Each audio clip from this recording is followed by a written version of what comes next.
Welcome to After the Nudge podcast. I'm Soledad O'Brien.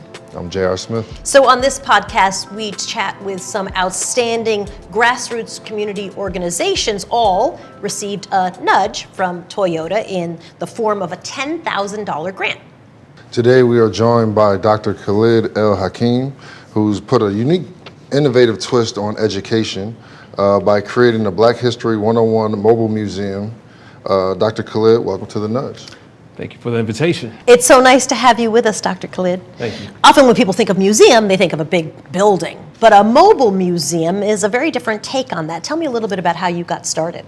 So the Black History 101 Mobile Museum is a collection of over 10,000 artifacts of Black memorabilia that dates from the transatlantic slave trade all the way up to hip hop culture. As a social studies teacher, one of the ways that I engage my students in a classroom that was lacking in textbooks, representation of African American history, as well as a curriculum that was lacking in terms of representation, I would bring in primary source material to spark the interest of my students and engage them in learning about their history. Over time, I decided to take this concept of artifacts and put it in public spaces. And really in tribute to the Black Museum movement with people like Dr. Charles Wright, Dr. Margaret Burroughs, who both had mobile museums, and found after going to public spaces, the demand and the value that people saw of this type of material was really overwhelming. And I started to get invitations to go to different schools, public libraries, corporations, other K through 12 schools, as well as colleges, and it just grew and took on a life of its own. Yeah. What's the process of finding artifacts like that, which is date all the way back to the transatlantic slave trade to modern day hip hop? Like, what is that process like of finding? So the process for me is really going in and digging through antique shops, used bookstores, garage sales, people's attics, and sometimes when people just throw things out, I just stop people and say, "Hold, let me go through." Especially when you have elders transition in the community, people just throw things out. So before that happens, I like to kind of dig through things, and you find so much history in photographs, photograph books, and just paper goods. So you find all types of material.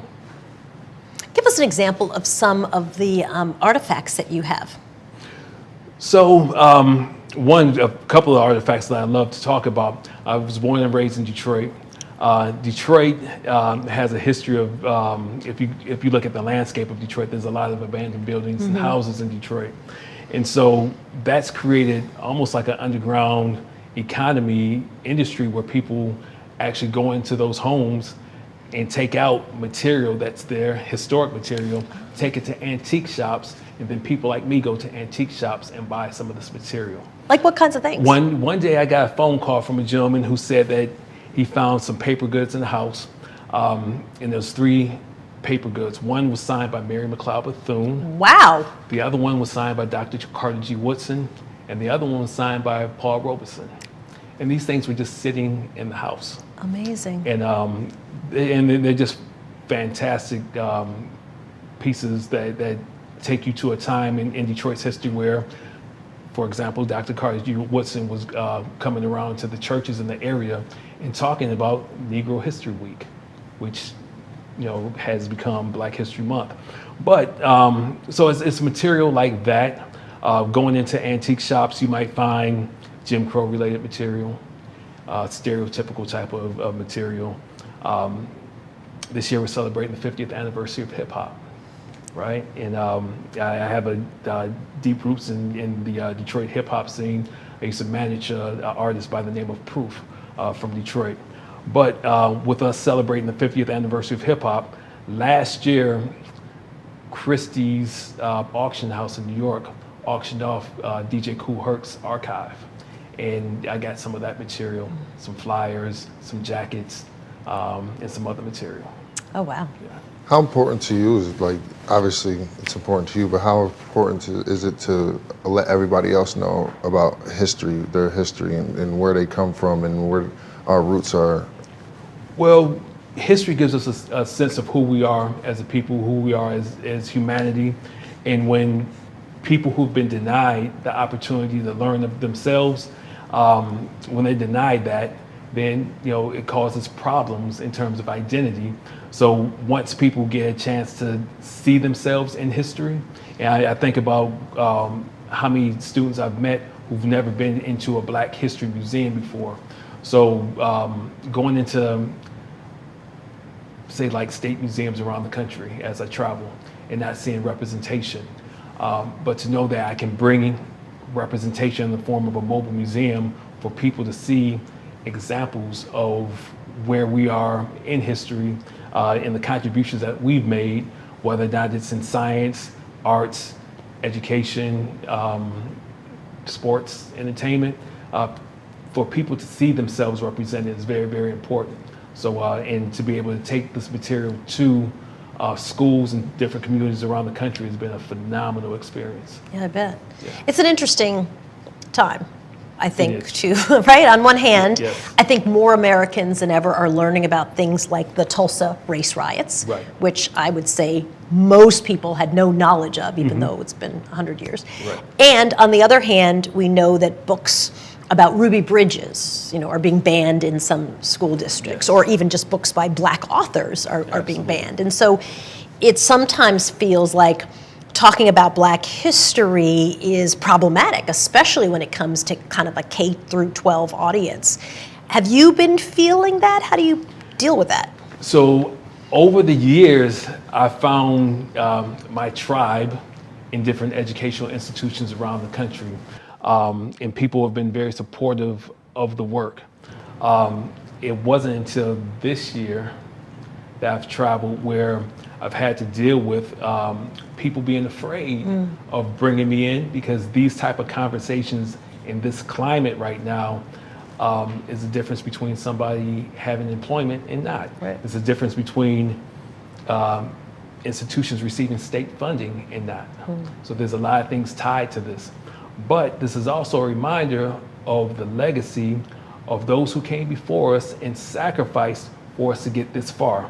And so this is really a call for us to re-engage in this work of struggle and stand up at this point in time and understand what we're tasked with as educators, as citizens of this country.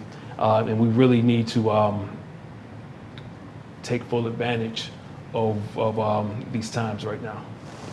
Put into, like, for me, description of what this mobile tour looks like. Is it a bus? Is it a van? How many people do you continuously try to have through a day, or how long is it open when you do Right. the tours? When I first started off, I actually had a van, a mobile unit in the city of Detroit. And I had that for about 10 years before I started getting invitations to come outside the state. And once I started going outside the state, there was a cost factor in terms of taking this trailer around the country. So I started taking the collection itself out and just using the spaces of the K through 12 schools or the colleges or the corporations that I go to. So now I travel with about 150 to 200 artifacts, show up, set up in a space. People come throughout the day. I give a lecture. Some places keep me for a day or two. Sometimes I'm up for a week. But usually from 10 to about 3 o'clock, people come through, and it's very powerful because it gives a space for these difficult conversations to happen. I grew up in Long Island, the North Shore of Long Island, and I only recently learned that at one point in Long Island, we had more members of the KKK than people in the South. 1 in every 7 people was in the KKK in the 1930s in Long Island.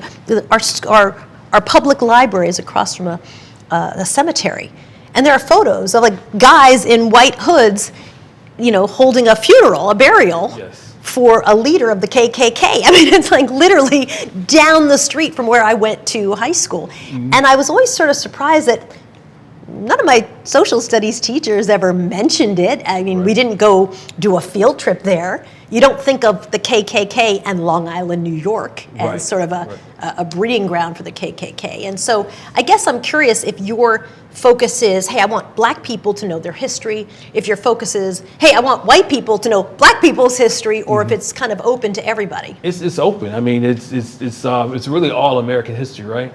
And so speaking of the Klan and speaking of how I've obtained some of these artifacts, in 2005, I actually went to a Klan auction in Michigan and got some material from the Grand Dragon of the Klan in Michigan. His name was Robert Miles. I have a photograph of him standing in front of a burning cross. But I also have a Klan hood that I take around in the exhibit as well. And so it's important for that balance to be shown.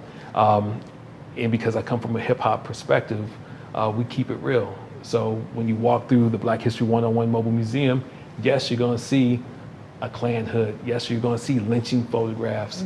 And when I think about lynching photographs, there's a very famous photograph that was taken in Marion, Indiana, that Public Enemy put on the cover of their song Hazy Shades of Criminal. And I have that hip hop album cover and the original photograph of that lynching from Marion, Indiana. Really connecting the dots. Connecting the dots, right. And so it's it's very important to see that. In the state we're in right now, my very first experience coming down to Daytona Beach back in the early 90s, I walked into a souvenir shop, and on this, that wasn't displayed as for sale, it was a t-shirt that said, "Our dream came true." It was an image of Dr. King with a target over his head, with a bullet in his head. And so this was, in the state of Florida, 30 years ago. And it's interesting to see right now where we are in questioning how far we've come. Wow. Yeah. And in that, literally in the same sentiment, and questioning how far we've come, like the progress of the state of where we are, and we continuously talk about, oh, it's not bad as it was 20 years ago, it's not bad as it was 30 years ago. In your sense, do you feel as though we're moving in the right direction? Do you feel as though we're continuously, people are wanting to have the conversation more, or is it more, shunned and not wanting to be talked about? I think it's still pretty much shunned, but we have to create opportunities for these conversations to happen. We have to be more intentional. The institutions have to be more intentional. And yeah, there's a lot more work that needs to be done. And in many cases, it seems like we're going more backwards than we're going forwards. But again, this is an opportunity for us to make a call to arms and have people come together and address some of these issues. And this is, across all institutions. I love that you do this, because I think often America's almost ahistorical, right? We like to think that everything, there was, whatever happened started today, Right, and that there's no connection to slavery, to Jim Crow, to segregation. Yes. I mean, just, that it's just like we are where we are today. Right. And so I do love reminding people all the time, like these dots actually connect. Mm-hmm. A lot of people are where they are today because of something that did happen 400 years ago. Yes. I'm curious, when you heard that you were given the nudge, which was a $10,000 check, what did you think? Oh, it was a game changer. The type of support, the type of visibility that the commercial gave to the museum was amazing, and having the grant opened the opportunity to offer the museum at a lower cost to certain institutions who couldn't necessarily afford the museum, and it was just a huge blessing. What's your goals for the future, for the museum, for the people? Like, what do you see yourself in the foundation going forward in the next couple of years? So we have two initiatives that we're doing. One is a hip hop based initiative that's called the Michigan Hip Hop Archive. And so with the Michigan Hip Hop Archive, we're documenting, preserving the artifacts, the historical and cultural material of hip hop culture in the state of Michigan. People think East Coast, West Coast. Is there a big hip hop history in the state of Michigan? Oh, absolutely. I mean, Sorry, we get, ignorant on starting from our pioneers, people like Awesome Dre, and Esham and MC Breed, but obviously you have Eminem. Oh, of course. Yeah. Yeah. So, but we want to document all of that, but not only the contributions that the artists that are from Michigan, but also the hip hop that has come to Michigan. So when we think about the early tours with Run DMC coming to Michigan and the places they went.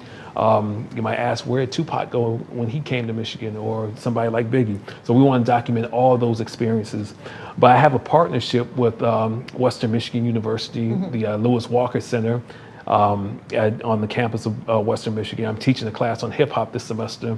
So we're building up the Michigan Hip Hop Archive there. So that's one initiative. And then the second initiative is the Black Seed Legacy Project.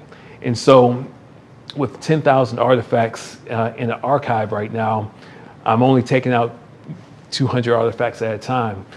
So I've just got things sitting. And so the things that I might critique other institutions, museums about, like, you have these archives, they're not accessible. So now I'm looking at different communities around the country where I've visited and found people who are interested in having community archives. So I'm looking at seeding archives and seeding communities around the country with artifacts and having them build their local communities, their history, and make it accessible to them. That's a great idea. Yeah. So if somebody wants to support you, either by saying, yeah, hey, we'd love to seed an archive here in our community, or Yes. Hey, we'd like to write a big check because we support the work you're doing, where can they reach you? On the website, blackhistorymobilemuseum.com, or invite me to the communities. Yeah. Fantastic. Well, congratulations. Thank you It's very really much. incredible work that you're doing. Right. Thank you. Sure. Thank And thanks for joining us on our podcast, and thanks for all of you as well for joining us at After the Nudge podcast. And we always say never underestimate the power of a nudge. It obviously was a really big deal for your organization and so many others. Thank you very much. Thank you. Thank you.